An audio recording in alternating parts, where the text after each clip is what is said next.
Hey guys, जैसा कि आपको पता है कि कल हमारा यूनिट 1 पूरी कंप्लीट हो गई थी। आज हम यूनिट 2 की शुरुआत करेंगे। और उसमें पहला चैप्टर जो कि काफ़ी बड़ा है और इसमें करने में काफ़ी टाइम भी लगेगा हमें, तो आपको थोड़ा पेशेंस रखना पड़ेगा और इसे अच्छे से समझना होगा। एक बार समझ गए ना तो फिर आपको कोई दिक्कत नहीं आएगी। लेकिन ये चैप्टर काफ़ी बड़ा है, मैं अभी से बोल रही हूँ आपको, और काफ़ी लेंदी भी है, तो आपको प्रॉपर नोट्स प्रिपेयर करने पड़ेंगे, प्रॉपर एक समझना पड़ेगा और प्रॉपर रिवीजन करना पड़ेगा, नहीं तो आप भूल जाओगे फिर। ठीक है, तो ज़्यादा बात नहीं करते, हम अपने चैप्टर फर्स्ट की शुरुआत करते हैं यूनिट 2 का। यूनिट 2 क्या है? बैंकिंग और वित्तीय बाजार, जिसमें हमारा पहला चैप्टर है मुद्रा और मुद्रा आपूर्ति, जो कि काफ़ी बड़ा चैप्टर है। तो सही से समझिएगा और सही से नोट्स बनाइएगा। ठीक है, सबसे पहले तो मुद्रा किसे कहते हैं? मुद्रा क्या होता है? मुद्रा मतलब कि मनी। मनी किसे कहते हैं? मनी मतलब कि जो पैसा हमें विनिमय का माध्यम होता है और समाज में स्वीकृति होती है कि हाँ, मतलब कि अगर आप चाहोगे कि कोई आपको रिमोट के बदले कुछ भी सामान देते तो कोई नहीं देगा, क्योंकि उसे मान्यता प्राप्त नहीं है और समाज उसे नहीं लेगा, एक कोई भी इंसान उसे नहीं लेगा, तो हम उसे मुद्रा नहीं कह सकते। लेकिन अगर आप पैसा लेके जाओगे तो आपसे कोई भी चीज़ खरीदते तो पैसा, तो इस पैसे का विकास कैसे हुआ है, पैसा मुद्रा कैसे बना? इससे पहले भी कुछ मुद्राएं यूज़ होती थी, उन सब के विकास के बारे में हमें जानना होगा। तो मुद्रा किसे कहते हैं? सबसे पहले तो मनी किसे कहते हैं? जो विनिमय का माध्यम, जो एक्सचेंज करते हो, जो लोग लेने के लिए तैयार हो और जिसके बदले कोई भी चीज़ वस्तु देने के लिए तैयार हो, तो उसे बोलते हैं। पहला तो इसका एक शर्त होनी चाहिए, विनिमय का माध्यम होनी चाहिए। और नंबर सेकंड की समाज द्वारा स्वीकृति होनी चाहिए। पता चला कि अगर एक, मान लो कि हमने बोल दिया कि आज से ये एक रिमोट मुद्रा है, लेकिन समाज ने स्वीकार नहीं किया, समाज लेना ही नहीं चाहता है, अगर कोई लेगा ही नहीं तो वो मुद्रा बनेगी नहीं। तो समाज द्वारा स्वीकृत और सरकार द्वारा उसकी गारंटी भी दी गई हो, क्योंकि अगर कोई भी एक्सेप्ट नहीं करेगा तो सरकार वापस लेने की गारंटी कि हाँ मैं वापस लूँगा, तो इसे बोलते हैं मुद्रा। ठीक है, तो ये मुद्रा का दो शर्तें होनी चाहिए, एक तो विनिमय का माध्यम होनी चाहिए और समाज और सरकार द्वारा स्वीकृति होनी चाहिए। ठीक है, पहले समाज में वस्तु विनिमय, पहले समाज में वस्तु विनिमय प्रणाली थी, मतलब वस्तुओं को एक्सचेंज किया जाता था। पहले बहुत प्राचीन काल में क्या होता था कि पैसा, कागज मुद्रा, कोई ये जो अभी 10 के नोट है, 20 के नोट है, सिक्के है, ये पहले कुछ नहीं था।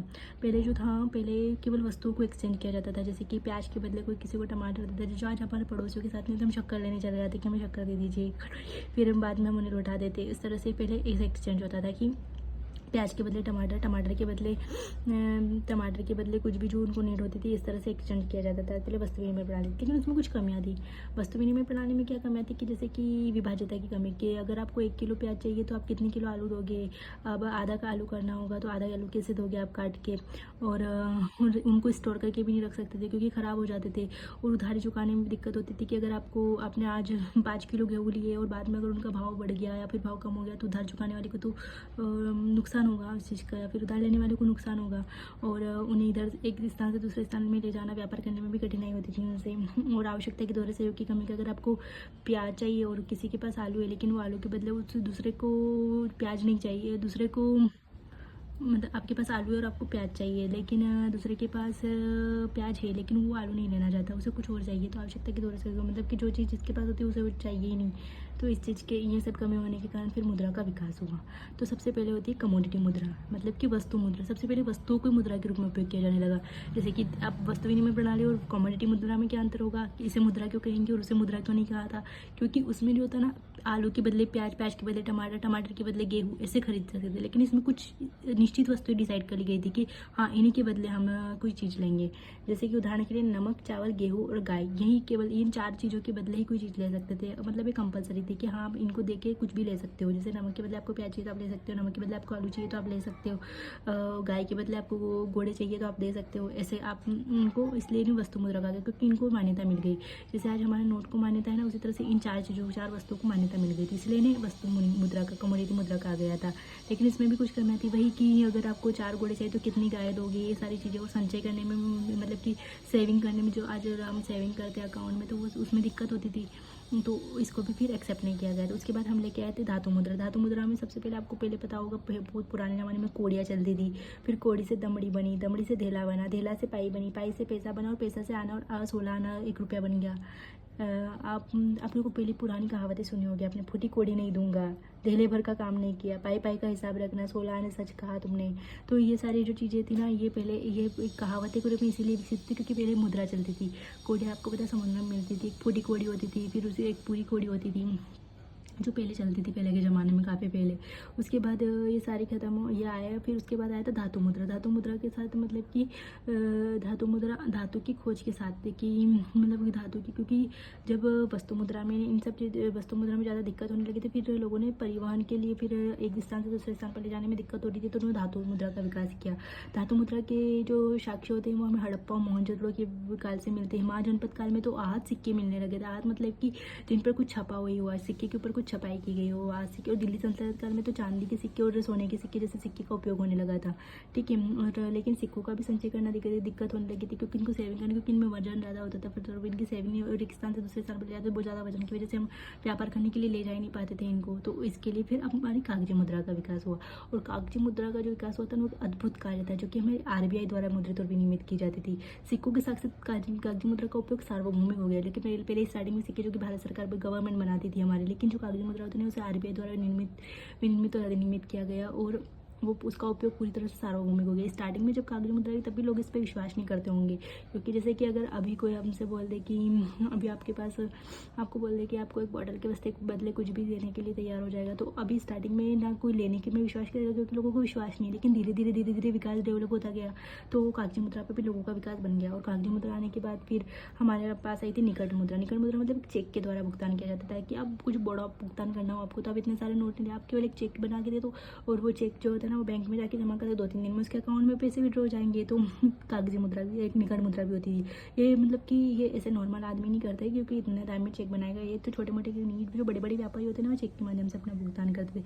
लेकिन चेक कोई मुद्रा नहीं है, लेकिन मुद्रा के रूप में कार्य जरूर करते थे, ठीक है। फिर उसके बाद आया हमारी प्लास्टिक मुद्रा।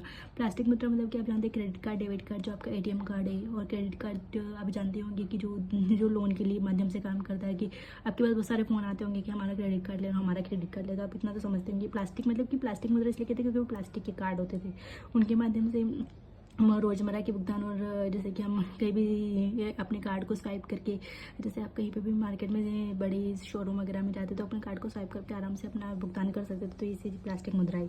उसके बाद डिजिटल मुद्रा। डिजिटल मुद्रा जो होती था ना, वो उसका पैसा आपके पास में कैश के रूप में नहीं होता था, लेकिन जैसे कि वो आपके बैंक में दिखता है कि हाँ हमारे बैंक में इतना पड़ा, लेकिन आप उसे कैश के रूप में यूज़ नहीं कर सकते हो। जैसे कि क्रिप्टो करेंसी, जैसे आप जानते होंगे बाइनेंस वगैरह, बाइनेंस ऐप जानते होंगे जिसपे बाइबिट, बाइनेंस वगैरह, जिसपे बिटकॉइन वगैरह, डॉलर वगैरह आपको दिखते होंगे, लेकिन आप उन्हें निकाल के यूज़ नहीं कर सकते, लेकिन वो आप उन्हें इधर से उधर स्वाइप कर सकते हो, ठीक है। तो वो डिजिटल मुद्रा है। इसमें क्रिप्टो करेंसी का अच्छा सा एग्जांपल है, ठीक है। एक इलेक्ट्रॉनिक मुद्रा के रूप में उपलब्ध है। तो और उसके बाद आती है क्रिप्टो करेंसी। क्रिप्टो करेंसी जो कि एक मतलब कि जो एक डिजिटल मुद्रा का ही रूप है क्रिप्टो करेंसी। और क्रिप्टो करेंसी का उपयोग होता है सरकार द्वारा नियंत्रित, लेकिन सरकार का इस पर कोई नियंत्रण नहीं है। जैसे कि हम बोलेंगे कि क्रिप्टो करेंसी में अगर हमारा कुछ भी नुकसान है तो सरकार इसकी भरपाई नहीं करेगी, क्योंकि सरकार के द्वारा नियंत्रित, लेकिन ऐसा नहीं होता है। क्रिप्टो करेंसी को नुकसान नहीं होता। जैसे कि आप जानते हो बिटकॉइन जो कि 2012 में, जिसका आपको पता है फाउंडर सतोशी नाकामोटो, जो लेकिन कौन आदमी है, कोई है, ये कोई नहीं जानता, लेकिन इसके ऊपर किसी का भी नियंत्रण नहीं है। बाइनेंस, ये जितने भी crypto currency, Ethereum, Litecoin, Ripple, Bitcoin, इन सब के ऊपर किसी का भी नियंत्रण नहीं है। बहुत सारे सिक्के होते हैं, बहुत सारे कोई भी गवर्नमेंट नियंत्रित नहीं करती है, किसी भी देश की सरकार नियंत्रित नहीं करती है इन्हें, ये केवल चल रहे हैं। और लेकिन फिर भी एक भरोसेमंद है, इस भरोसेमंद चीज़ है ये, क्योंकि आपको पता है बाइनेंस 2012 में जो बिटकॉइन था उसका प्राइस था 1000 रुपये का, अगर लेकिन आज वो 250 करोड़ के बिटकॉइन हो जाते हैं। अगर आप उस टाइम में 2012 में 2010-12 में अगर आप 1000 रुपये के बिटकॉइन खरीदते तो आज आप करोड़पति बन सकते थे, 250 करोड़ के मालिक बन सकते थे। ये जो क्रिप्टो करेंसी है ना, लेकिन सरकार द्वारा विनियमित, तो इसमें थोड़ा बहुत खतरा तो रहता ही है, ठीक है। और क्रिप्टो करेंसी में हम सबसे पहले जानेंगे, सबसे पहले बहामास ने अपनी पहली डिजिटल क्रिप्टो करेंसी लॉन्च की थी। बहामास जो देश था ना, जिसने अपनी पहली डिजिटल क्रिप्टो करेंसी लॉन्च की थी, शायद इसने 2010-2002 समथिंग, पता नहीं कब, पर अब हमास ने लॉन्च करी थी सबसे पहले अपनी क्रिप्टो करेंसी। ये बिटकॉइन है। बिटकॉइन काफ़ी पुराना है, लेकिन बिटकॉइन का है कि किसी सरकार की, किसी देश की पर्टिकुलर सरकार द्वारा नियंत्रित नहीं, और सरकार इसकी गारंटी नहीं लेती है। सतोशी नाकामोटो बोलते हैं जापानी व्यक्ति, लेकिन आज तक कोई पकड़ में नहीं आया है वो आदमी, ठीक है। और भारत ने भी अपनी क्रिप्टो करेंसी, अपनी डिजिटल करेंसी लॉन्च कर दी है, बहुत अच्छी बात है। लेकिन उस क्रिप्टो करेंसी और डिजिटल करेंसी का उपयोग केवल अभी 4 शहरों में हुआ है, मुंबई, भुवनेश्वर, नई दिल्ली और बेंगलुरु।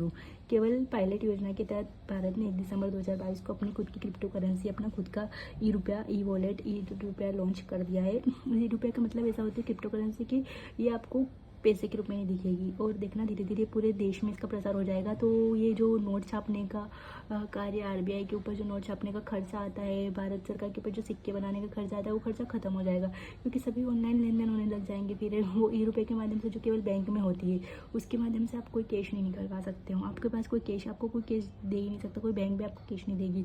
वो आपके मोबाइल में शो करेगा हाँ आपके पास ई-रुपये है, लेकिन अगर आपको फिर भी कोई कैश निकालना है तो आप बैंक में वो आपको एक स्लिप बना के देंगे। वो स्लिप के माध्यम से आप उस स्लिप को कहीं और देके वो एक कैश के रूप में कार्य करेगी, लेकिन वो कैश नहीं होगा एक तरह से। तो ये क्रिप्टो करेंसी का फ़ायदा होगा कि मतलब धीरे धीरे भारत से नोट चले जाएंगे और एक डिजिटल करेंसी आ जाएगी। जैसे कि अभी पेटीएम वगैरह है, ये पेटीएम वगैरह में क्या होता है कि आप एटीएम में जाके अपना कैश निकाल सकते हो और आपके पास अपना कैश आ सकता है। लेकिन इसमें ई-रुपये में ऐसा होगा कि आप के पास कोई कार्ड नहीं होगा और आप बैंक में जाकर भी अपना पैसा नहीं निकाल पाओगे। तो वो एक बैंक अब केवल आपके अकाउंट में दिखेगा, आपके ई वॉलेट में दिखेगा कि आपके पास इतना पैसा रखा है और आप उससे कुछ भी भुगतान वगैरह कुछ भी खरीद सकते हो, लेकिन आप उसको ट्रांसफ़र कर सकते हो, लेकिन उसे जो होता है ना वो फिजिकल रूप में आप नहीं निकाल सकते हो। तो धीरे धीरे ये धीरे धीरे आएगा आगे प्रचार में, लेकिन अभी तो केवल ये 4 शहरों में ही है, जिसमें मुंबई, नई दिल्ली, बेंगलुरु, भुवनेश्वर है।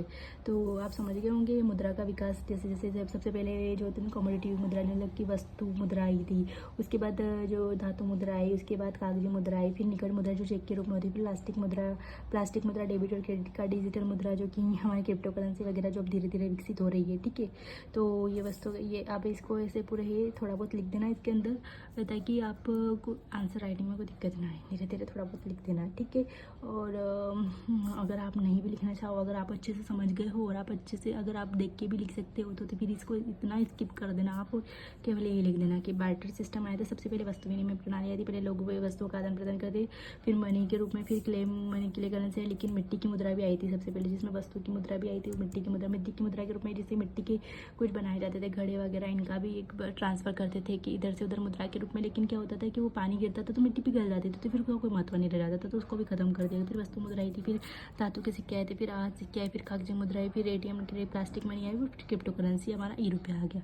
ठीक है, तो ये हमारा मुद्रा का विकास था। और मुद्रा किसे कहते हैं और मुद्रा विकास, इसके बारे में मैंने आपको अच्छे से एक्सप्लेन कर दिया है। आप अच्छे से इसको नोट्स प्रिपेयर कर लेना, आप स्क्रीनशॉट ले लो और अच्छे से नोट्स बना देना अपने।